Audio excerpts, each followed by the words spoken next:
এই বিক্ষোভ সমাবেশে বিভিন্ন জেলা থেকে বিভিন্ন সংগঠনের সেই নেতৃবৃন্দরা আপনারা আমাদের এই সম্মতি প্রকাশ করে আজকে বিভিন্নভাবে বক্তব্য দিয়েছেন। আমরা প্রত্যেকের কাছে আমরা কৃতজ্ঞ। আজকে আমরা বাংলাদেশে বুক ফিরিয়ে কথা বলতে পারছি। আজকে আমরা শুধু হরিজন একা নয়, আজকে শুধু তেলুগু জনগোষ্ঠী একা নয়, আজকে সারা বাংলাদেশ আমাদের সাথে রয়েছে। আমরা আনন্দিত, আমরা বিশ্বাস করি আমাদের জমি আমরা ফিরে পাব। এখন আপনাদের মাঝে বক্তব্য রাখবেন এই অনুষ্ঠানের বিক্ষোভ সমাবেশের সমাপনী বক্তব্য রাখবেন প্রতীক ফাউন্ডেশন অব বাংলাদেশ।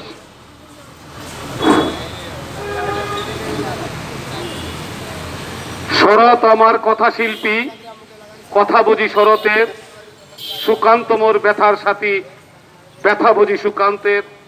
নজরুল আমার বিপ্লবী সুর, বিপ্লব বুঝি নজরুলের। হরিজন জনগোষ্ঠী আমার মহান নেতা, নেতা আমি হরিজন জনগোষ্ঠীর। ধন্যবাদ। আজকের এই মানববন্ধনে মিরিঞ্জিলা হরিজন কলোনির উচ্ছেদের প্রতিবাদে আজকের এই প্রেস ক্লাবের সামনে বিভিন্ন সমমনা সংগঠনের উদ্যোগে আয়োজিত এই মানববন্ধনে এবং বিক্ষোভ সমাবেশে উপস্থিত আছেন আমার সাথী যোদ্ধা, দলিত জনগোষ্ঠীর বিপ্লবী জননেতা, জয় ভীম ছাত্র যুব ফেডারেশনের বিপ্লবী মহাসচিব বাবু হেমন্ত দাস। উপস্থিত আছেন মাইনরিটি রাইটস ফোরামের প্রেসিডিয়াম সদস্য অধ্যক্ষ নিরুদ্ধা। উপস্থিত আছেন দলিত ট্রাস্টের সম্মানিত সভাপতি রাজেন্দ্র কুমার দাস। উপস্থিত আছেন বাংলাদেশ শিডিউল কাস্ট ফেডারেশনের বিপ্লবী সভানেত্রী বনানী বিশ্বাস, সাউথ এশিয়ান দলিত ফোরামের বাংলাদেশ চ্যাপ্টারের বিপ্লবী সাধারণ সম্পাদক ভীমপলি ডেভিড রাজু। উপস্থিত আছেন হরিজন জনগোষ্ঠীর উদয়মান নেতা, আমাদের গর্ব, গাজীপুরের কৃতি সন্তান, আমাদের আইনজীবী অ্যাডভোকেট প্রদীপ বাস্পর, বাংলাদেশ দলিত হিউম্যান রাইটসের প্রতিনিধি সহ যারা জেমস এবং হরিজন অধিকার আদায় সংগঠনের বিপ্লবী সাধারণ সম্পাদক, যার নেতৃত্বে রংপুর মেয়রের বিরুদ্ধে অধিকার আদায়ের ক্ষেত্রে যিনি বিপ্লবী ভূমিকা পালন করেছিলেন সেই সাজু বাস্পর, নারায়ণগঞ্জ সিটি কর্পোরেশন শ্রমিক ইউনিয়নের কিশোর দাস সহ আজকে বিভিন্ন পেশাজীবী, অ্যাডভোকেট, শিক্ষক, বুদ্ধিজীবী সহ সাংবাদিকবৃন্দ সবাইকে জানাই মিরিঞ্জিলা হরিজন জনগোষ্ঠীর পক্ষ থেকে এবং আজকের এই বিক্ষোভ সমাজের পক্ষ থেকে বিপ্লবী শুভেচ্ছা ও অভিনন্দন। দুঃখের সাথে বলতে হয়, কাক ডাকা ভোর হতে যে জনগোষ্ঠী এই শহর পরিচ্ছন্ন কাজে নিয়োজিত থাকে, এই শহরকে যারা পরিচ্ছন্ন এবং আলোকিত করে রাখে, সেই জনগোষ্ঠীকে আজ মিরিঞ্জিলা সেই জনগোষ্ঠীকে উচ্ছেদের দাবানলে তাদেরকে এই উচ্ছেদকরণের ক্ষেত্রে এই সরকারের দক্ষিণ সিটি কর্পোরেশনের মেয়র কর্তৃক যে উচ্ছেদ, তার তীব্র নিন্দা এবং প্রতিবাদ জানাচ্ছি। মাননীয় প্রধানমন্ত্রী, আমরা শুনতে পাই আপনার দলের লোকেরা যখন বলে মানবতার জননী, মানবতার ফেরিওয়ালা, উন্নয়নের রূপকার, সেই দৃষ্টিকোণ থেকে বলতে চাই, একটি বৃহৎ জনগোষ্ঠীকে পিছিয়ে রেখে, একটি জনগোষ্ঠীকে বৈষম্যের বেড়াজালে লিপিবদ্ধ রেখে এবং অধিকার থেকে বঞ্চিত রেখে এই বাংলাদেশ কখনো স্মার্ট বাংলাদেশ হতে পারে না। মাননীয় প্রধানমন্ত্রী, আজকে হয়তো আপনি অফিস করেছেন, আজকে আপনি হয়তো কার্যালয়ে গিয়েছেন, আজকে আপনার অফিসে প্রবেশ করার আগে আপনার যে অফিসটুকু, আপনার যে বাথরুমটুকু, আপনার যে ওয়াশরুমটুকু যারা পরিষ্কার করে চলে এসেছে, সেই পরিষ্কার জায়গায় বসে আছেন। আর সেই পরিষ্কার জায়গায় বসে আপনার দক্ষিণ সিটি কর্পোরেশনের মেয়র কর্তৃক, ওই কুচক্রী কিছু কাউন্সিলর কর্তৃক, ভূমিদস্যু কর্তৃক সেই 400 বছরের বসবাসরত হরিজন জনগোষ্ঠীকে উচ্ছেদ করা হচ্ছে। আর সেই জায়গায় যদি আপনি আপনার কার্যালয়ে বসে ওই শুধু তাকিয়ে দেখবেন, তার প্রতিকার করবেন না, সেইটা বাংলাদেশের দলিত হরিজন জনগোষ্ঠী কখনোই মেনে নিতে পারে না। যাই হোক, এই দেশের উন্নয়নের ধারাবাহিকতায় দলিত হরিজনরা আপনার সাথে, আপনার পাশে, কিন্তু কারো অধিকার বঞ্চিত করে এই উন্নয়নের রূপকার হিসাবে আপনাকে দেখতে চাই না। আজকে থেকে বলতে চাই, মাননীয় প্রধানমন্ত্রী, আপনার পরিবারের লোক হিসাবে, আপনার ভাতিজা হিসাবে আজকে যিনি দক্ষিণ সিটি কর্পোরেশনের মেয়রের দায়িত্ব পালন করছেন, উনার কোনো কারো কথা উনি শুনতেছেন না, কোনো বিপ্লব উনার কানে যাচ্ছে না।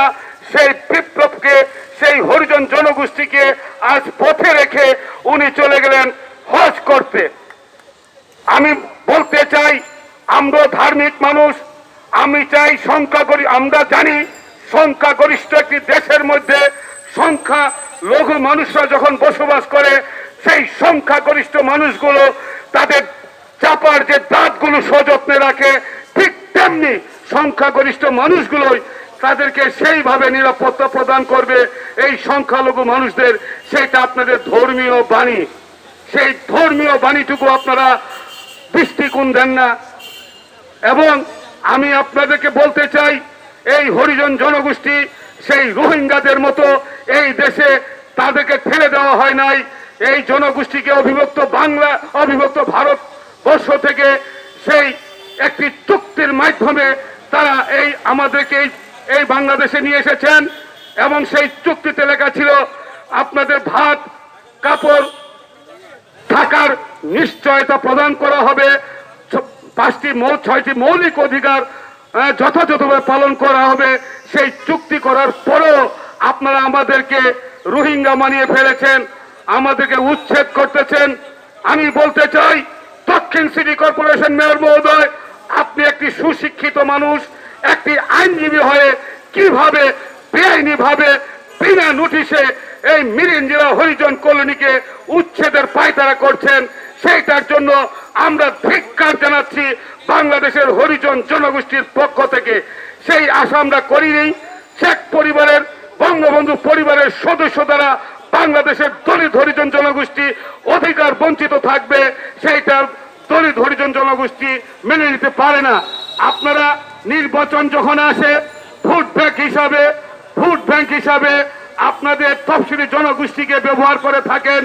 আপনারা প্রতিনিধি হয়ে বিভিন্ন পাড়ায় মহল্লায় গিয়ে পিঠে হাত বুলিয়ে বলে আসেন যে আপনারা আমাদেরকে ভোট দিবেন, এই হরিজন জনগোষ্ঠীর অধিকার আমরা বাস্তবায়ন করব।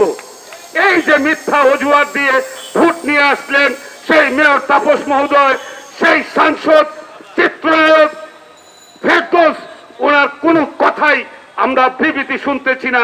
আমরা প্রধানমন্ত্রীর কার্যালয় থেকে কোন ধরনের বিবৃতি শুনতেছি না। সেই জন্য আমি দুঃখ প্রকাশ করছি। আজকের জাতির বিবেক হিসাবে আজকে এখানে যারা সাংবাদিক বিঘ্ন উপস্থিত আছেন, আমি আপনাদেরকে অনুরোধ করব, আমাদের এই মিরিঞ্জিরা সিটি কলোনির এই হরিজনদের দুঃখ দুর্দশা এবং তাদের এই কান্নার রোল যাতে প্রধানমন্ত্রীর দপ্তরে পৌঁছায়, সেই আশা আপনারা লেখালেখি করবেন। এবং আমি প্রধানমন্ত্রীর কাছে আকুল আবেদন করব, দীর্ঘদিনের লড়াই সংগ্রামে আমরা বিভিন্ন রাষ্ট্রযন্ত্রের মহলের কাছে বিভিন্ন ভাবে ধর্ণা দিয়েছি, তাদের কোনো কর্ণপাত হয় না, আমাদের কথা তারা শুনে না। আমি মাননীয় প্রধানমন্ত্রীকে জোর আবেদন করব, আজকে এই জায়গায় যারা আছেন, পথিক বাদল, হেমন্ত দাস, রাজেন্দ্র সহ, শিবু কুমার সহ যারা প্রতিনিধিরা আছেন, তাদের মাধ্যমে আমরা আপনাদের সাথে আমাদের দুঃখের কথা বলার জন্য আপনাদের সাথে অন্তত 5 মিনিটের সাক্ষাৎকার চাই, যে আপনি আমাদের কথা শুনুন। আপনাদের জনগণের প্রতিনিধিগুলো সম্পর্কে আপনি ভালো জানেন। আপনি নিজেই বলেছেন প্রধানমন্ত্রী, আমি ছাড়া আমার সংগঠনের সব চোর, সব বাটপার। আমরা সেই লক্ষ্যে বলতেছি, আপনার এই সংগঠনের বিভিন্ন জেলার ছাত্রলীগ, যুবলীগ, এই আওয়ামী লীগ, ইজারাদার, কন্ট্রাক্টর, পেশাজীবী ব্যবসায়ীরা যেভাবে এই রাষ্ট্রযন্ত্রকে আপনার ক্ষমতাকে ব্যবহার করে এই সাধারণ শোষিত মানুষদেরকে শোষণ করে যাচ্ছে, সেই দৃষ্টিকোণ আপনারা দিবেন। আপনারা বলতেছেন কিশোর গ্যাংয়ের কথা, কিশোর গ্যাং তৈরি হয়েছে আপনাদের আমলেই। এই কিশোর গ্যাং বিভিন্ন জেলায় উপজেলায় ইউনিয়ন পর্যায়ে কারা পরিচালিত করে?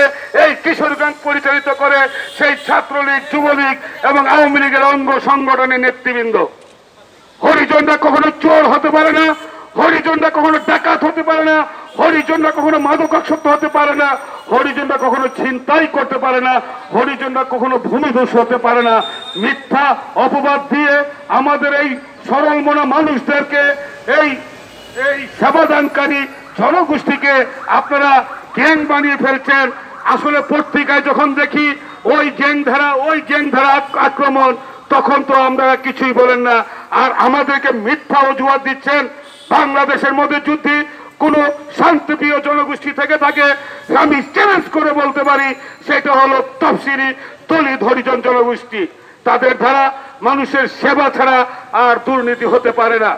সেই কথাই বলবো, আপনারা যে লোভনীয় জিনিস আপনাদের মার্কেট করার, ফ্ল্যাগ করার, রঙ্গ মঞ্চ করার, বাংলায় ঢাকাতে বহুত নর্দমা, বহুত জায়গা পড়ে রয়েছে, সেই জায়গাটুকু আপনারা দেখছেন না, শুধু দেখছেন হরিজন এবং দলিত পল্লীগুলোকে। ওদেরকে বিতাড়িত করে আপনারা ওখানে আলিশান মার্কেট করবেন, ওখানে নায়ক নায়িকা দিয়ে নিয়ে আপনারা নৃত্য করবেন, আনন্দ ফুর্তি করবেন, মদ খাবেন। মদ কারা খায়? মদ আপনার রাজনৈতিক নেতারাই খায়। শুধু শুধু দোষ দেওয়া হচ্ছে হরিজনদেরকে। কেরুয়েন কোম্পানি কার ধারা তৈরি? সেই রাতের বেলায় হরিজন দলিত পল্লীতে মদের ভাত দিতে সেই বারে কারা যায়?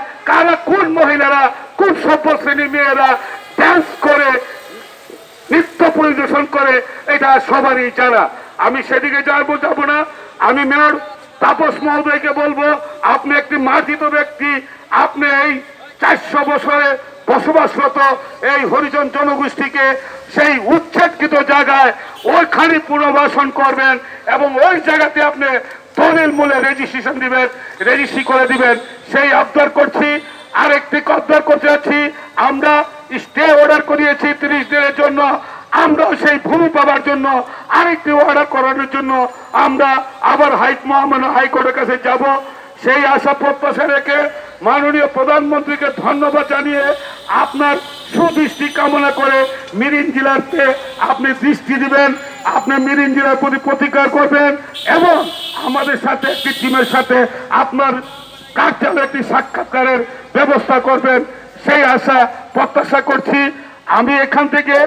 আমি এই আন্দোলনটুকু থেকে ধারাবাহিকভাবে আমি কর্মসূচি ঘোষণা করছি। আগামী 24শে জুন ঢাকা মহাসমাবেশের মাধ্যমে সারা দেশব্যাপী বিক্ষোভ সমাবেশের আয়োজন করা হয়েছে, সেইটাই আয়োজন করা হয়েছে এবং আমরা আমাদের এই সমমনা সংগঠনের পক্ষ থেকে আমরা প্রধানমন্ত্রীর কার্যালয়ে সাক্ষাৎ করতে চাই এবং আগামী 24 তারিখে আমরা একটা প্রেস কনফারেন্স করে সারা বাংলাদেশে আমরা সকল হরিজন জনগোষ্ঠীকে একটা ঐক্য মঞ্চে নিয়ে এসে বৃহৎ একটি আন্দোলন গড়ে তুলব। মাননীয় প্রধানমন্ত্রী, আপনি হয়তো অনেক পত্রিকায় দেখেন, অনেক টিকটকার, অনেক নায়ক নায়িকা, অনেক সাংবাদিকের পরিচয় আপনার জানা। ঠিক তেমনি বাংলাদেশের হরিজন নেতাদেরকে আপনি চিনে রাখুন। এই আন্দোলন শুধু দেশে নয়, ন্যাশনালি নয়, ভারত, ইন্ডিয়া, এই ভারত সহ আমেরিকা সহ আন্তর্জাতিকভাবে জনগণ ফুসে উঠেছে, সেই দৃষ্টি দিবেন এবং মিরিঞ্জ হরিজন কলোনিকে এক দফা এক দাবি উচ্ছেদকৃত জায়গায় ওইখানে পুনর্বাসন হবে এবং ওই ভূমি তাদেরকে বরাদ্দ দিয়ে দিতে হবে, সেই দলিল করে দিতে হবে, সেই প্রত্যাশা। এবং আমি সাংবাদিক ভাইদের প্রতি আকুল আগ্রহ করছি যাতে আমাদের এই নিউজটুকু সবাই সবার দপ্তরে পৌঁছে দিবেন এবং আজকের এই বিক্ষোভ সমাবেশ এবং আমরা এখান থেকে বিক্ষোভ সমাবেশ এখানে সমাপ্ত করা হলো এবং এখান থেকে আমরা মিছিল সহকারে সেই ভুক্তভোগী এলাকা